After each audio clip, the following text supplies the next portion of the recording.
Biz komandaмен кездесіп жатырмыз. Командамыз толып жатыр, яғни біраз адамдар қосылып жатыр. Өздеріңіз білесіздер, Айгулек, мынақта Ержан, Диана, Хамо, Жуля қосылды біздің командаға недавно. Мына жақта Доня қосылды.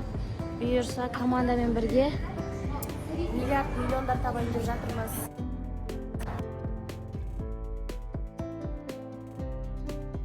Ал біз деген командамен кездесіп болып, Зухра құрбым, яғни көрші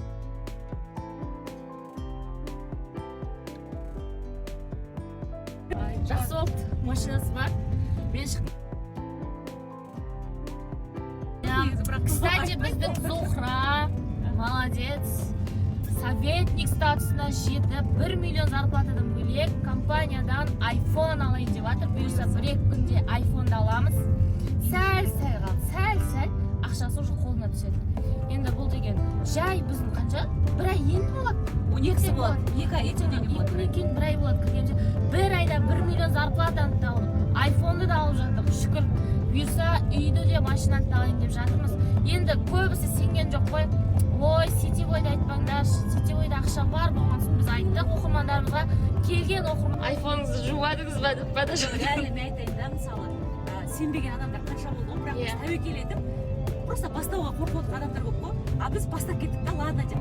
Қойшы, бастап көрейікші дедік та. Бұл жерде в принципе ұтылып жатқан жоқпыз. Өзіміздің салған ақшамызға өнімімізді алдық, ары қарай ақшамызды тауып жатырмыз.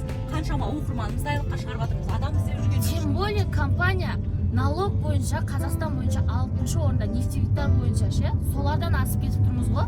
Налогын төлеп отыр, заңды түрде жұмыс жасап отыр. Одан қалса продукциясының барлығы қазір хит болып жатыр, магний. Менің мамам да ішіп жатыр, әжем де ішіп жатыр, атам да ішіп жатыр. Шүкір тфай-тфай, денсаулықтары беті қарап, кәдімгідей аурудың жаңағыдай жазылып жатыр да. Бұл жерде денсаулықты түзей отырып, заодно ақша табасың, ондай мүмкіндік ешқандай жерде жоқ. Тем более біздің команданың өздеріңіз білесіздер, адам іздеп